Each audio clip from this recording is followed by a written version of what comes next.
ازيكم عاملين ايه؟ يا رب تكونوا بخير. قبل كده فكرتوا هو ليه معدلات السمنة في العالم كله عمالة تزيد رغم ان احنا في اكتر وقت موجود فيه صالات جيم، موجود فيه حسابات علشان تعرف تحسب لك الكالوريز والحاجات بتاعتك، فيها منتجات دايت كتير جدا. الحقيقة ان هناك في ناس هتستفاد من الفشل بتاعك، في شركات ومصانع، منظومة كاملة هدفها الوحيد انك تفضلي تخينة وتفضلي طول عمرك بتحاولي انك تخسي، لانك لو خسرتي وزنك فعلا وجاتلك صحتك هتوقفي ان انت تشتري الوهم اللي هما بيبيعوه. فانا النهاردة قررت ان انا اكسر حاجز الصمت ده. في الفيديو هفكرك باكبر 20 كذبة في التاريخ التغذية كله، هشرح لك ليه الرياضة بتمنعك من الخسارة اصلا للوزن، وازاي السكر الدايت يكون اسوأ من السكر العادي، وليه كل اللي اتقالك عن وجبة الفطار هو حاجة خيالية.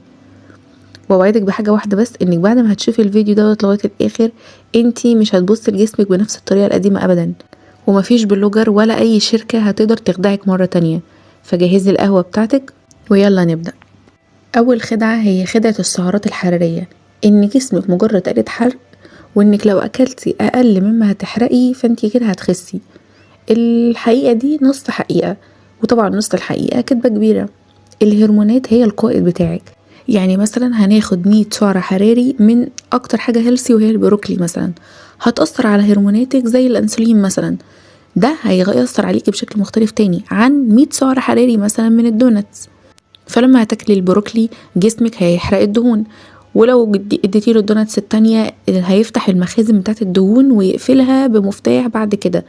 يعني انت لو جيتي في مرة واحدة وقلتي انا هقلل كل السعرات الحرارية بتاعتي بشكل مرة واحدة، جسمك هيخس؟ لا، جسمك هيعتبر ان هو دخل مجاعة، فهيخفض كل درجات الحرارة بتاعته ويقلل نبضات قلبك ويوقفك عن الحركة عشان يقدر يوفر طاقة. فالنتيجة ان انت ما بتبقيش بتركزي كويس، بيبقى وزنك زي ما هو ثابت وعندك اكتئاب رهيب في بداية الدايت. تاني كدبة ان الرياضة هي الحل بتاعك، وانك علشان تحرقي سندوتش برجر واحد هتحتاجي انك تجري مثلا ساعتين متواصلين. الرياضة حاجة للجودة ومش للكمية، يعني الرياضة وظيفتها ان هي تحسن الصحة بتاعتك، تبني لك عضلات، تحسن مزاجك، لكنها وسيلة فاشلة جدا عشان تعرف تحرق الدهون بتاعتك لو ما كانش الاكل بتاعك اصلا مظبوط. الكارديو يا على الملل، لو انتي اصلا مش متعودة تعملي رياضة وجيتي مرة واحدة عملتي رياضة كتير قوي جدا، الجري الكتير بتاعك ده هيرفع عندك هرمون التوتر، وهرمون التوتر ده بدوره هيخلي الجسم عندك يخزن دهون البطن تحديدا. فالحل انك تعملي تمارين المقاومة اللي بتبني حركات حرق صغيرة داخل جسمك، وسريش عن الموضوع ده عشان استفدت منه جدا. تالت حاجة ان الدهون الكتير هتخليكي تخينة. سنة 70 في حملة كده طلعت ضد الدهون المشبعة، والناس استبدلت ده بالسكر وبالنشويات، فانفجرت معدلات السمنة والسكر. فالدهون بتاعتك هي الوقود بتاعك، يعني المخ بيتكون من 60% دهون، والهرمونات بتاعتك اصلا محتاجة لدهون.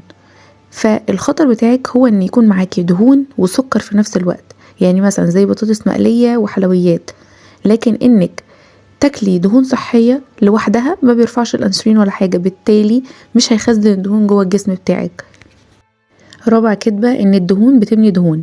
فخلينا نرجع للزمن كده، مثلا سنة 60 العالم كان هادي لغاية ما طلع علينا شوية علماء كده قالوا يا جماعة الدهون هي او المنتجات اللي هي مثلا اللو فات هي اللي بتسد الشرايين وهي اللي بتعمل كرش. ومن هنا بدأت اكبر خدعة في تاريخ البشرية اللي موجهة لحاجات منزوعة الدسم. عارفة بعد كده ايه اللي حصل؟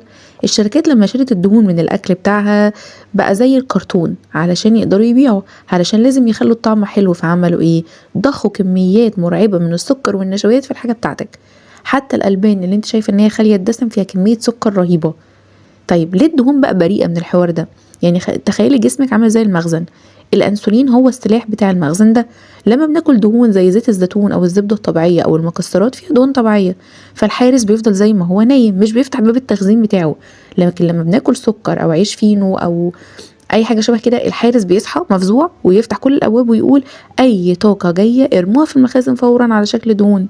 فالمفاجأة بتاعتك ان تعرفي ان مخك عبارة عن 60% دهون زي ما قلتلك، وان الهرمونات اللي بتخليكي سعيدة ومركزة ومستقرة نفسية اساسها اصلا الدهون.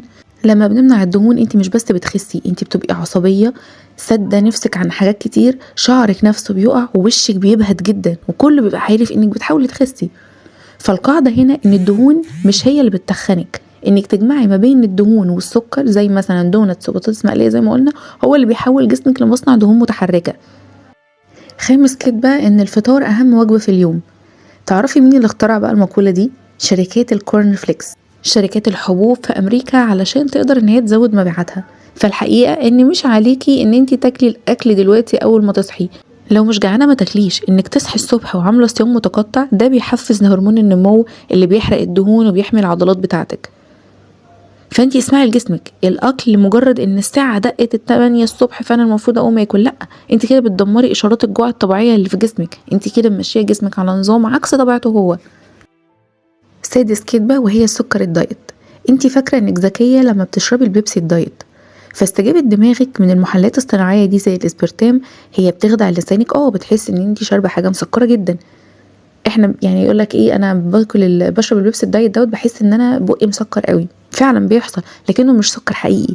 فانت عقلك بيرتبك ليه؟ لان هو مستني السكر الحقيقي انه يوصل، فبيوصل الاشارات لمخك ان هو جعان جدا علشان تضطري تاكلي الاخضر واليابس وتعوضي كميه السكر الرهيبه اللي هو كان مستنيها وما لقاهاش. عشان كده مثلا بعد اي بيبسي دايت بتاكليه بتحس ان انت هتموتي، وتاكلي اي حاجه مسكره مش هيعدي ساعه على الشعور ده.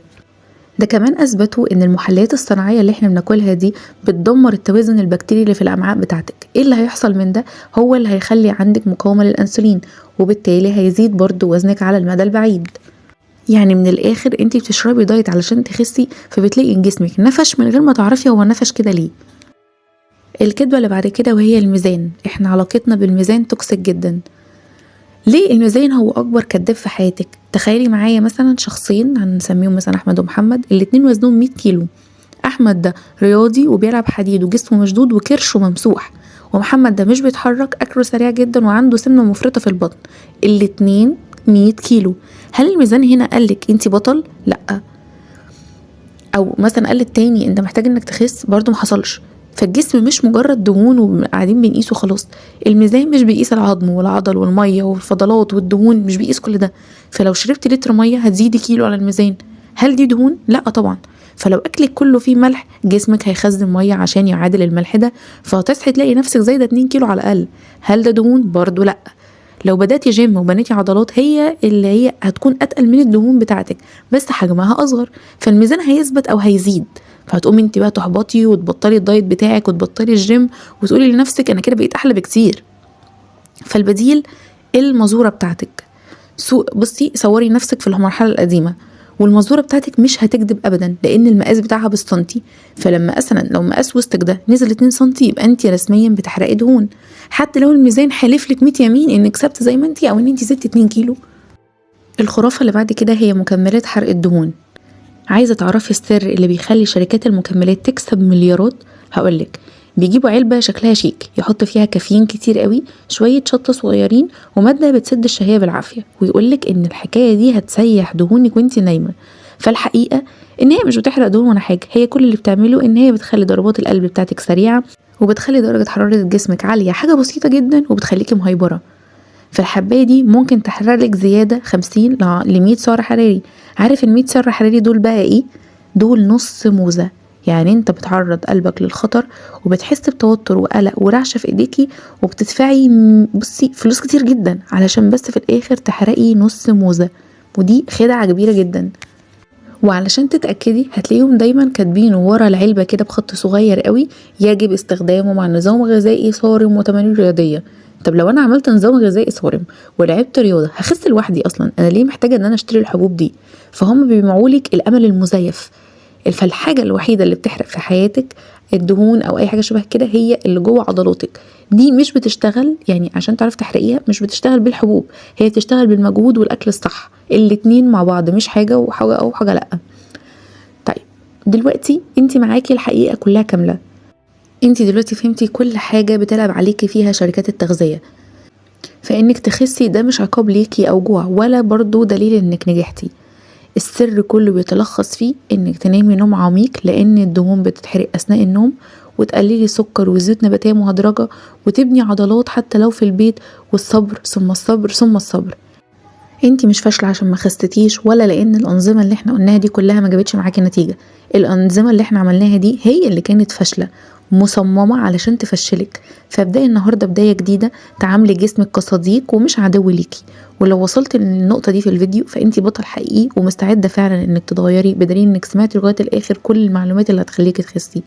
فما تسيبيش المعلومة دي عندك، ابعتيها لكل شخص يئس من وزنه، واكتبي لي في الكومنت انا مستعدة ان انا اسيطر على نفسي، عشان اعرف مين فيكم اللي هيتغير معايا فعلا. ولو وصلت لغاية هنا شكرا من قلبي ان انتوا كملتوا الفيديو لغاية الاخر. ما تنسيش تعملي لايك وسبسكرايب للقناة عشان تشوفي كل الفيديوز الجديدة اللي هنقدمها. وما تنسيش ان القوة دايما بتبدأ من المعرفة. اشوفك الفيديو الجاي على خير، باي باي.